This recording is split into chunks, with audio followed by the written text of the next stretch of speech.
I've always felt lucky to have a sister like Sarah. Growing up, it was just the two of us, side by side through every up and down, every awkward phase, every big decision. I was the cautious one, the planner, Sarah was the dreamer, the one who could charm her way through anything. I guess in a way, we balanced each other out. When I married Michael, I thought of it as adding another person to our tight little circle.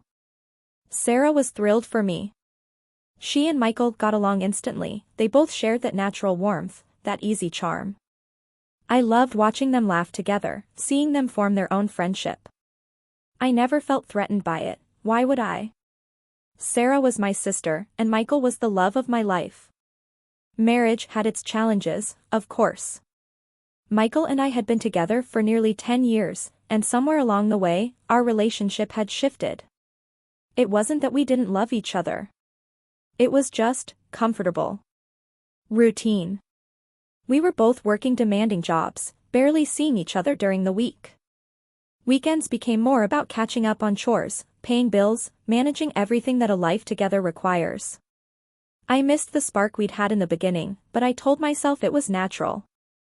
That's what happens when you build a life together, right? Love turns into partnership. Romance fades into companionship. Still, Sarah's presence in our lives reminded me of something I hadn't felt in a while.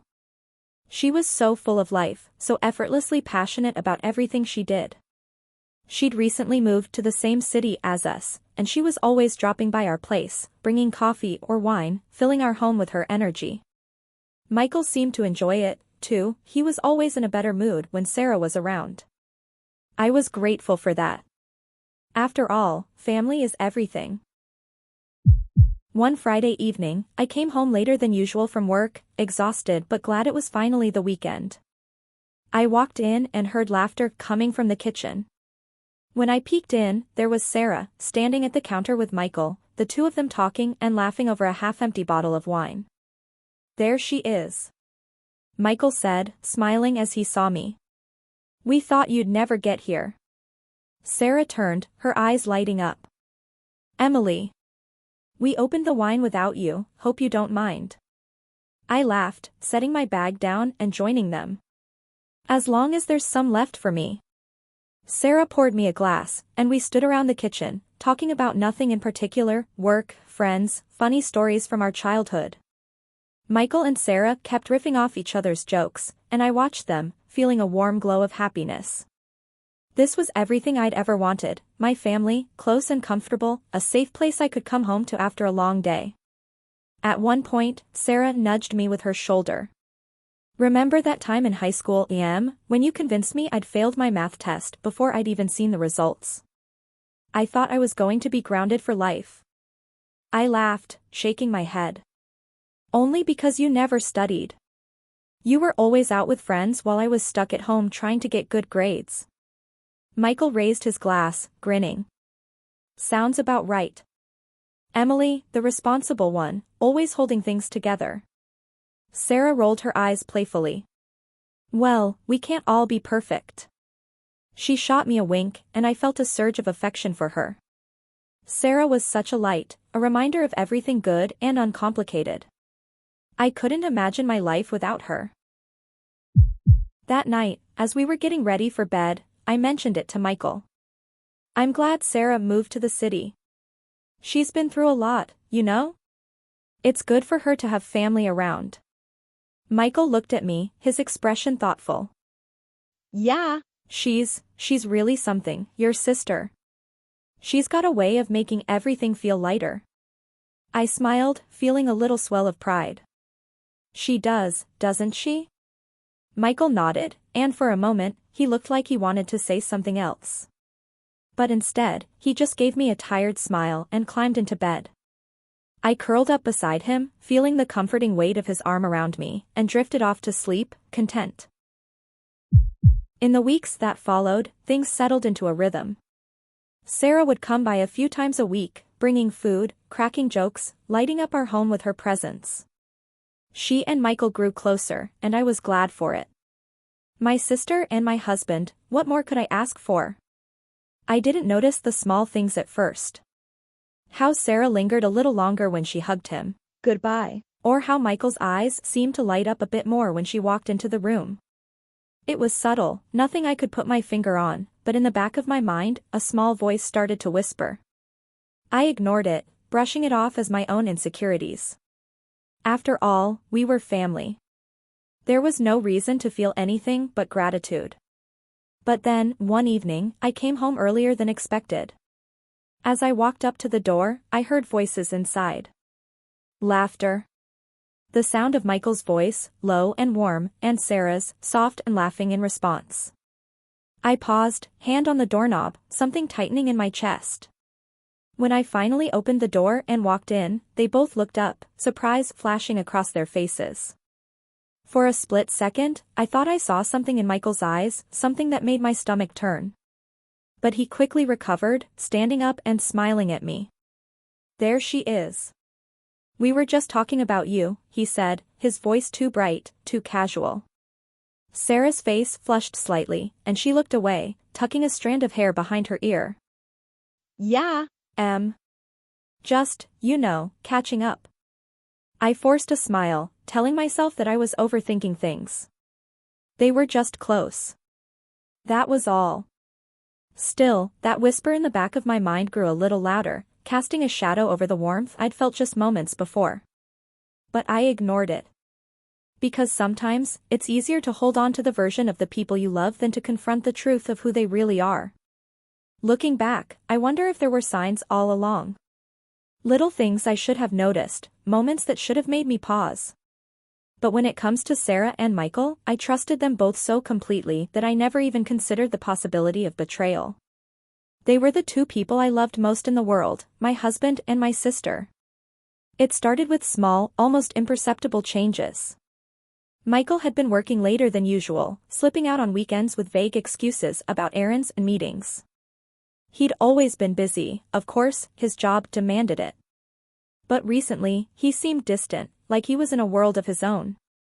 Sometimes, when I'd try to talk to him, he'd look at me with this absent expression, as if his mind was somewhere else entirely. And then there was Sarah. She'd always been bright and cheerful, the kind of person who lit up any room she entered. But over the past few weeks, something had changed. She was quieter around me, her usual easy laughter replaced by nervous smiles and glances that felt guarded.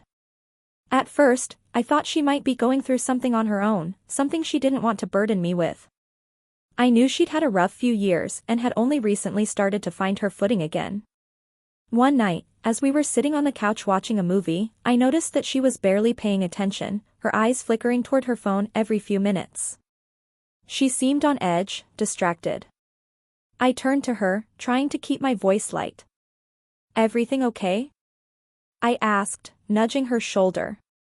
"You've been acting kind of strange lately." She forced a laugh, shaking her head. "Yeah, of course. Just, a lot on my mind, I guess. You know how it is." I wanted to believe her. She was my sister. Why wouldn't I? But then came the late nights with Michael. He'd always been supportive of my relationship with Sarah, and I'd never seen anything wrong with them being close. In fact, it made me happy, like we were all part of the same team, the same little family. But now something felt off. One Friday, I came home from work earlier than expected, excited to surprise Michael with takeout from his favorite restaurant. I even brought a bottle of wine, thinking we could spend a quiet night together, just the two of us. But as I walked through the door, I could hear voices, soft, murmuring voices, coming from the living room. I paused, my heart fluttering with confusion. I recognized both voices, Michael's deep, familiar tone, and Sarah's quiet laugh. They sounded close. Intimate in a way that made something twist inside me. For a moment, I stood frozen, feeling like an intruder in my own home. Then, forcing myself to stay calm, I took a breath and walked into the living room, smiling as if nothing was wrong. "There you are," I called, holding up the takeout bag. "Look what I brought." Michael and Sarah sprang apart on the couch, their expressions startled. They looked at me with wide eyes, as though I'd caught them in the middle of something, but then Michael quickly recovered, getting up to take the bag from my hands. Hey, sweetheart, he said, leaning in to kiss me on the cheek. We didn't expect you home so soon. Sarah gave me a small smile, tucking her hair behind her ear. Yeah. I thought you were working late tonight. I glanced between the two of them, trying to ignore the odd feeling gnawing at me. Well, I wanted to surprise you both. Guess I succeeded? We sat down to eat together, and I did my best to brush off the strange atmosphere. But all through dinner, I couldn't shake the sense that there was something I wasn't seeing, something they were both hiding from me. The next few days passed in a blur of small doubts and unspoken questions. I'd wake up in the middle of the night to find Michael gone from our bed, only to hear his footsteps coming back a few minutes later, as if he'd been somewhere. Whenever I asked him about it, he'd say he couldn't sleep, that he'd just gone to get some water or stretch his legs. I tried to believe him. I wanted to believe him. And then, one Sunday afternoon, I decided to stop by Sarah's apartment unannounced. I hadn't seen her all week, and every time I tried to call, she'd sound distracted, like she was rushing to get off the phone. I figured she was just busy, but part of me needed to see her. Maybe I just wanted reassurance, proof that everything was normal between us. I knocked on her door, holding a bouquet of flowers I'd picked up from a street vendor. But when she opened the door, her face fell. I'd never seen her look so uncomfortable, almost guilty. Emily, she said, her voice barely above a whisper. I didn't know you were coming. I forced a smile, trying to ignore the strange feeling in my chest. I thought I'd surprise you. It's been a while, hasn't it? She nodded, her eyes darting to the side, as though she were looking for an escape. Yeah. It's just, today's not really a good time. Before I could respond, I heard a noise coming from inside her apartment, a door opening, footsteps. And then, to my horror, I saw him. Michael, stepping out of the bathroom with a towel wrapped around his waist, his hair damp, his expression freezing the second he saw me standing there. In that moment, the world seemed to tilt, like the ground had been pulled out from under me. My husband. My sister. Together, here, in her apartment. Emily, Michael started, his voice low and panicked. I didn't think you'd. But I couldn't even look at him. My mind was racing, trying to piece together the months of strange looks, secretive texts, late nights. It all came together in a brutal clarity that made me want to scream. I turned to Sarah, my voice shaking. How long? She looked down, her voice barely audible. A few months. A few months. Months of lies, of secrets, of betrayal. I felt like I couldn't breathe, like my entire life had been ripped apart in a single moment. Without another word, I turned and walked away, feeling the weight of their stares on my back, the silence between us thicker than any words could ever be. The drive home from Sarah's apartment felt like a fever dream, every mile blurring together in a haze of disbelief, anger, and heartbreak. By the time I pulled into the driveway, my hands were shaking so badly that I could barely turn off the ignition. I sat there, gripping the steering wheel, trying to breathe, trying to process what I'd just seen. But there was no way to make sense of it. The two people I loved most in the world had betrayed me in the worst way possible. I didn't know how long I sat there, staring blankly at the dashboard, before I heard the sound of another car pulling up behind me. I didn't need to turn around to know who it was. A few moments later, I heard Michael's footsteps approaching. He didn't wait for an invitation to speak, instead, he opened the passenger door and slipped into the seat beside me, like he belonged there. As if nothing had happened. Emily, he started, his voice soft, as though trying to soothe a wild animal. Please. Let me explain. I let out a bitter laugh, barely able to look at him. Explain? What exactly are you planning to explain, Michael? That you were sleeping with my sister behind my back? That you lied to me, day after day, while I trusted you? Or maybe you're going to explain why you thought I'd never find out? His face twisted in pain, but I couldn't feel sympathy for him. Not now. It wasn't supposed to happen, he murmured. I never meant to hurt you, Emily. I swear. I turned to face him, my voice trembling with barely contained rage. Never meant to hurt me? Michael, do you even understand what you've done? You've destroyed everything. You didn't just betray me, you tore our family apart. You tore me apart. He looked down, guilt etched across his face. For a moment, I saw a flicker of the man I'd once trusted with my whole heart, the man I'd shared dreams with, the man who'd held me when I was at my lowest. But that man felt like a stranger now, a distant memory that didn't belong to the person sitting beside me. Emily, I didn't plan for this to happen, he said, his voice thick with regret. It just happened. Sarah and I, we never meant to fall in love. That word, love, hit me like a slap. I turned away, my chest tight with the pain of it. Love? I whispered, almost to myself. You're telling me you love her? Silence filled the car. He didn't deny it. I let out a shaky breath, trying to hold back the tears that threatened to spill over. How could you do this to me, Michael? To us? After everything we've been through, all these years together. Did any of it even matter to you? He reached out, trying to place a hand on my shoulder, but I flinched, pulling away. Of course it mattered, Emily, he said, his voice pleading. I loved you, no, I love you. But it's complicated. Things between us haven't been the same for a while, and Sarah, she was just there. She understood me in a way I didn't even realize I needed. I clenched my fists, my nails digging into my palms. So, what? You just decided I wasn't enough anymore? You decided to throw everything away because things weren't the same? That's your excuse? It wasn't a decision, he whispered, staring down at his hands. It was something that happened.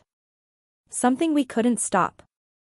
I shook my head, unable to believe what I was hearing. You could have stopped. Both of you could have stopped. You chose this, Michael. Both of you chose this, over and over again. He fell silent, and for a moment, the weight of everything unsaid filled the space between us. I wanted to scream at him, to rage, to make him feel even a fraction of the hurt he'd inflicted on me. But all I could do was sit there, feeling the hollow ache of betrayal settle deep inside me. Finally, I managed to find my voice, quiet but resolute. I don't think I can do this anymore, Michael. I can't look at you without seeing what you did, without seeing her. I can't keep pretending that everything's okay. His face fell, and for the first time, I saw real fear in his eyes. Emily, please. Don't say that. We can work through this. I know it'll take time, but I'll do anything to make it up to you. I'll leave Sarah. I'll cut off all contact. Whatever you need. But I shook my head, a bitter smile tugging at my lips. Leave Sarah? Cut off contact? Do you even hear yourself? She's my sister, Michael. I can't cut her out of my life, even if I wanted to. And you. I don't think I can ever look at you the same way again. He looked devastated, and for a moment, I almost felt a pang of sympathy for him. But then I remembered everything he'd done, all the lies, the betrayal, the months of deception. No amount of guilt could erase that. This is over, I said, my voice barely more than a whisper, but filled with finality. I don't know if I'll ever be able to forgive you, Michael. And I don't know if I'll ever be able to forgive her either. But I know I can't keep doing this. I can't keep pretending. Emily, he reached for me, his face etched with desperation, but I pulled away, opening the car door and stepping out. I couldn't bear to be near him, to breathe the same air, to feel the remnants of what we once had crumbling around me. I turned back one last time, looking at the man I'd once loved with everything in me. You and Sarah, I said, my voice hollow. You deserve each other. But don't expect me to be there to pick up the pieces when it all falls apart. With that, I turned and walked away, each step feeling like a weight lifting from my shoulders, even as my heart shattered with every move. The weeks after that night felt like moving through a fog. Each day blurred into the next, a cycle of numbness and moments of piercing pain. I couldn't stop the memories from flooding in, the life Michael and I had built, the laughter, the dreams, the quiet mornings with coffee on the porch. It was all gone, ripped away in a single, brutal moment. And it wasn't just Michael I'd lost, it was Sarah too. My sister. My best friend. I took time off work, barely able to function, barely able to get out of bed. The house was quiet, too quiet, with all the little traces of Michael still there, the jacket he'd left hanging by the door, his favorite coffee mug on the counter. I told him to come by and pick up his things, but I couldn't bear to be there when he did. I left him a key under the mat and stayed away for the entire day, returning only when I was sure he was gone. For a while, I tried not to think about what would come next. I tried not to think about whether Michael and Sarah were seeing each other, whether they decided to be together openly now that the truth was out. But I couldn't help it. Late at night, lying alone in our bed, I'd find myself wondering where he was, if he was holding her the way he used to hold me. The thought was unbearable, but I knew I had to face it, had to accept that this was my new reality. One day, about a month after I'd walked out on Michael, I got a message from Sarah. I'd ignored every attempt she'd made to reach out, deleting her texts and letting her calls go to voicemail. I wasn't ready to hear her excuses, her apologies. But this time, the message was different. She asked if I would meet her, just once, to talk. She said she needed to explain, needed me to understand. Against my better judgment, I agreed. Part of me knew I needed closure, that I needed to see her face and hear whatever she had to say if I was ever going to move on. We met at a small cafe in town, one we used to go to together when we were younger. I arrived first, sitting by the window, staring blankly out at the street as I waited for her. When she finally walked in, I barely recognized her. She looked pale, tired, a shadow of the bright, carefree sister I'd once known. For a moment, I felt a pang of pity, but I quickly pushed it down. She sat across from me, her hands twisting nervously in her lap. She looked at me, her eyes filled with regret, but she didn't say anything right away. Finally, she took a shaky breath. "Emily. I don't even know where to start," she whispered. I kept my voice cold, distant. "Just say what you need to say, Sarah."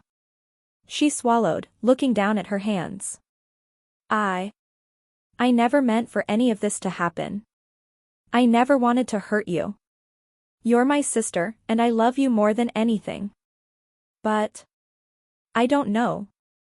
With Michael, it just happened. I felt a sharp sting of anger at her words. Things like this don't just happen, Sarah. You chose this. Both of you did. She nodded, tears brimming in her eyes. I know. I did. And I hate myself for it. I've been hating myself every day since it started. But I was lonely, Emily. I felt like I was always living in your shadow, like I was never enough. And Michael, he saw me. He made me feel like I mattered. Her words cut deep, but there was a part of me that understood. I'd spent so long building my own life, my career, my marriage, and in some ways, I'd left Sarah behind. She'd struggled for so long, searching for purpose, for something that would give her life meaning. I'd always been there to support her, to lift her up, but maybe I hadn't been paying attention. Maybe I hadn't seen her own pain, her own loneliness. But that didn't change what she'd done. So, what now? I asked, my voice barely above a whisper. Are you together? She shook her head, a tear slipping down her cheek. No. It's over. Michael and we're done.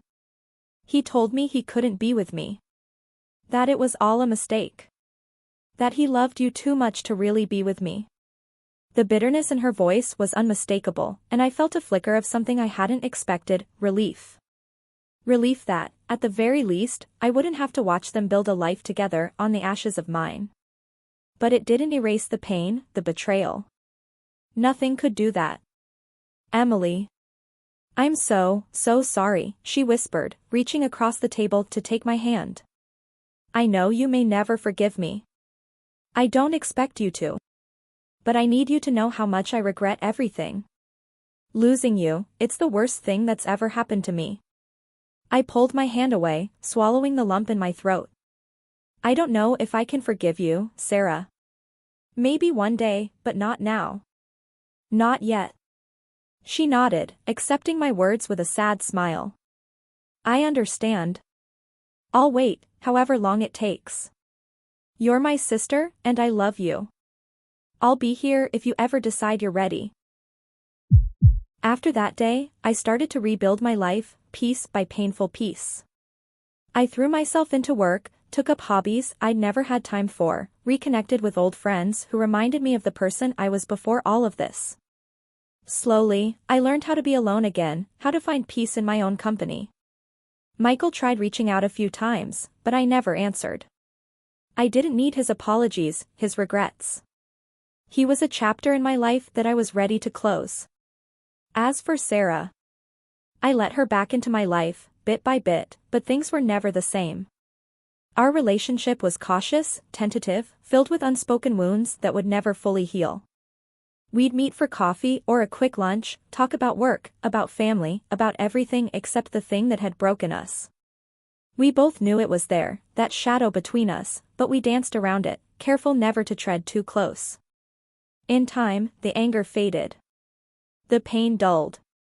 And in its place, I found something new, strength, resilience, a deeper understanding of who I was and what I wanted. I didn't need anyone else to define my life, to give me purpose. I was enough, all on my own. Looking back, I realized that betrayal, as devastating as it was, had taught me more about myself than I'd ever thought possible. I'd survived it. I'd risen from it. And though the scars would always be there, they were a reminder of the woman I'd become, a woman who could walk through fire and come out stronger on the other side. Subscribe to never miss a new story and discover even more captivating tales.